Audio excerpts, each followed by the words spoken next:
दोस्तों, बीजेपी सरकार की मुश्किलें बढ़ने जा रही हैं। एक तरफ दिल्ली के अंदर में कॉकरोचों ने तो मोर्चा खोल ही रखा है। तमाम देश भर के राज्यों में बीजेपी सरकार के खिलाफ तो विरोध प्रदर्शन हो ही रहा है। लेकिन इसी बीच दोस्तों एक बड़ी खबर आई है और इस खबर को सुनने के बाद दिल्ली तक हलचल मच गई है कि क्या सच में इतना बड़ा विरोध प्रदर्शन होने जा रहा है।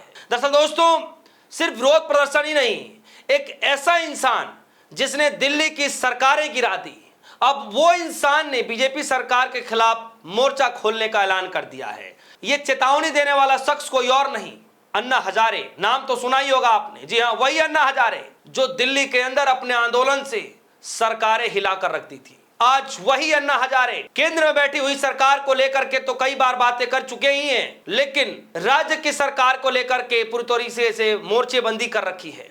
महाराष्ट्र की सरकार, डबल इंजन की सरकार, फडणवीस की सरकार, जो भी कह लीजिए आप, सरकार के खिलाफ अन्ना हजारे ने मोर्चा खोलने का ऐलान कर दिया है कि अगर ये डिमांड पूरी नहीं की गई, जो कि जनता से जुड़ा हुआ मसला है, अगर ये डिमांड पूरी नहीं की गई तो बहुत जल्द भूख हड़ताल पर बैठ जाएंगे।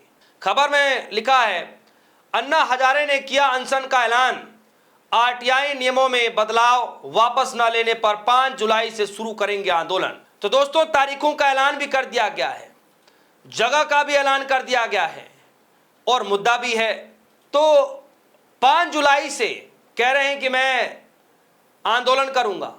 आरटीआई में जो नियमों में बदलाव किया गया, उस बदलाव को लेकर के आखिर आरटीआई के नियमों में क्या बदलाव किया गया, क्यों अन्ना हजारे को लग रहा है कि यह गलत हुआ है, जनता से जुड़ा हुआ मसला है। खबर में लिखा है, सामाजिक कार्यकर्ता अन्ना हजारे एक बार फिर से अनशन कर सकते हैं। उन्होंने महाराष्ट्र सरकार को कड़ी चेतावनी दी। उन्होंने कहा कि अगर राज्य सरकार ने सूचना का अधिकार आरटीआई नियमों में किए गए बदलावों को तुरंत वापस नहीं लिया तो वो 5 जुलाई से अहमदनगर जिले के रालेगढ़ सिद्ध में अनिश्चितकालीन भूख हड़ताल शुरू करेंगे। अन्ना हजारे ने मुख्यमंत्री देवेंद्र फडणवीस को पत्र लिखकर अपनी नाराजगी जाहिर की। हजारे ने अपने पत्र में लिखा और कहा कि महाराष्ट्र सरकार द्वारा 12 जून को लागू किए गए महाराष्ट्र सूचना का अधिकार नियम सन 2026 आरटीआई कानून के मूल भावना के खिलाफ है। उनका कहना है कि नियमों में पारदर्शिता कमजोर होगी और आम नागरिकों के लिए जानकारी हासिल करने से ज्यादा मुश्किल हो जाएगा। अन्ना हजारे ने खास तौर पर आरटीआई आवेदन फीस की बढ़ोतरी पर भी सवाल उठाए। उन्होंने कहा कि सरकार ने फीस बढ़ाने के पीछे कोई ठोस तर्क या वित्तीय विश्लेषण पेश नहीं किया। अन्ना हजारे ने स्पष्ट किया कि आरटीआई कानून का उद्देश्य सरकार के लिए राजस्व जुटाना नहीं, बल्कि जनता को सूचना अधिकार देना है।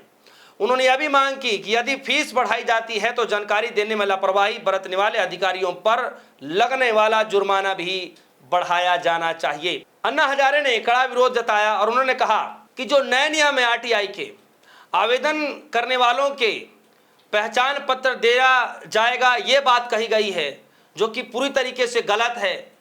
अगर आरटीआई में आवेदन करने वाला और उसकी जानकारी मांगी जाएगी तो फिर भ्रष्टाचार के खिलाफ आवाज उठाने वाले लोगों की सुरक्षा के लिए एक खतरा बन जाएगा।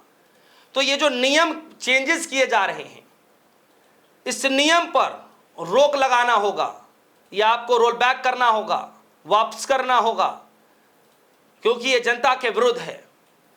अन्ना हजारे ने कहा कि जो आरटीआई में हम या कोई भी एक्टिविस्ट, कोई भी आरटीआई एक्टिविस्ट कोई भी जानकारी निकालने की कोशिश करता है तो उसको बड़े टुकड़ों टुकड़ों में जवाब देना होता है।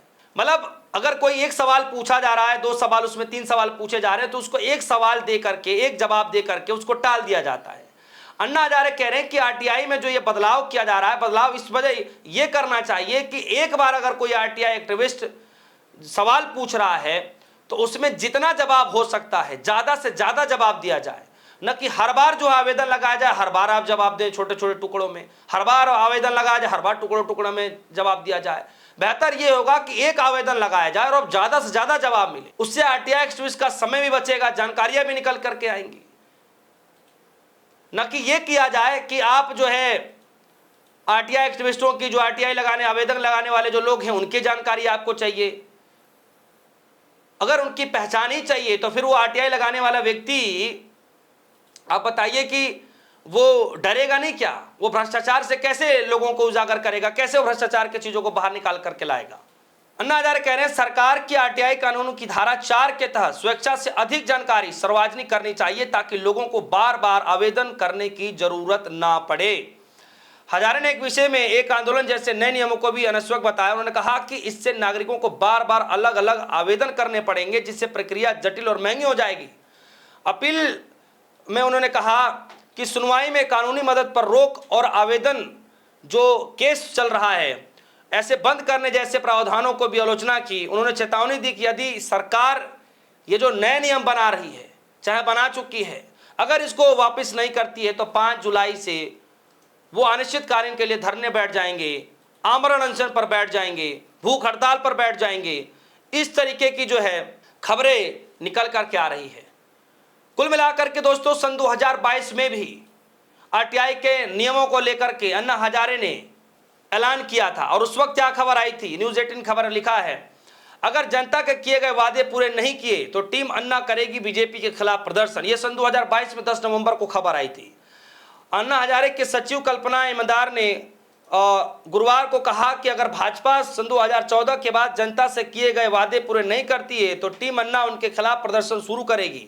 उन्होंने कहा कि जनता ने भारतीय जनता पार्टी को प्रचंड बहुमत दिया था, लेकिन यह सत्ता में आने के बाद अपने वादे पूरे करने में विफल रही है। ये तब भी अन्ना हजारे ने चेतावनी दी थी और एक बार फिर से अन्ना हजारे ने चेतावनी दी है महाराष्ट्र की सरकार को, डबल इंजन की सरकार को, कि अगर आरटीआई के नए नियमों को बदलाव नहीं किया गया, आपने जो बदलाव किए वो गलत है, उसको पहले की तरह तरीके से और इसको और सिंपल नहीं बनाया गया, तो फिर मैं 5 जुलाई को अनिश्चितकालीन धरने पर मैं बैठने जा रहा हूं। यानी बीजेपी सरकार के खिलाफ अन्ना हजारे पूरा मूड बना चुके हैं कि सन 2012 से लेकर के 14 तक जो वादे किए गए वो वादों पर खरी नहीं उतर रही, तो हो सकता है उस मसले को लेकर के भी आए। लेकिन फिलहाल आरटीआई के बदलाव, जो नियमों बदलाव किए गए उसके खिलाफ अन्ना हजारे बड़ा आंदोलन, अनिश्चितकालीन धरना शुरू कर सकते हैं। तो दोस्तों दिल्ली में तो ऑलरेडी विरोध प्रदर्शन चल ही रहा, महाराष्ट्र में होने जा रहा है। यानी दिल्ली में पिछले 4 दिनों से धरना हो रहा है और अगर गलती से महाराष्ट्र के अंदर अन्ना हजारे ने मोर्चा खोल दिया तो फिर सरकार का क्या होगा, क्योंकि अन्ना हजारे को उतरने का मतलब यह है कि अच्छी अच्छी सरकारें हिल जाती हैं। वो अन्ना हजारे आंदोलन का ही देन था कि किस तरीके से सरकार गई, न सिर्फ राज्य की सरकार गई बल्कि केंद्र की भी सरकार गई, और अब अन्ना हजारे को बीजेपी सरकार के खिलाफ मोर्चा खोलना पड़ रहा है, या फिर जब ऐलान भी किया जा रहा है, चेतावनी भी दी जा रही है। सोचिए कि अन्ना हजारे जैसे लोगों को भी अब बीजेपी के खिलाफ बोलना पड़ रहा है, मोर्चा खोलना पड़ रहा है, मतलब मामला गंभीर होता हुआ दिखाई दे रहा है। दोस्तों आने वाले वक्त में क्या कुछ होगा, क्या वाकई अन्ना हजारे बीजेपी सरकार के खिलाफ मोर्चा खोलेंगे, क्या वाकई में अन्ना हजारे जो सड़क पर उतरने जा रहे हैं, इस बात को लेकर के दिल्ली तक हलचल तेज हो गई है। इस खबर को लेकर आपकी जो भी राय होगी वीडियो कमेंट सेक्शन में जाएगा, अपनी राय रखिएगा। फिलहाल के लिए दीजिए इजाजत, देखते रहिए डी न्यूज़। धन्यवाद।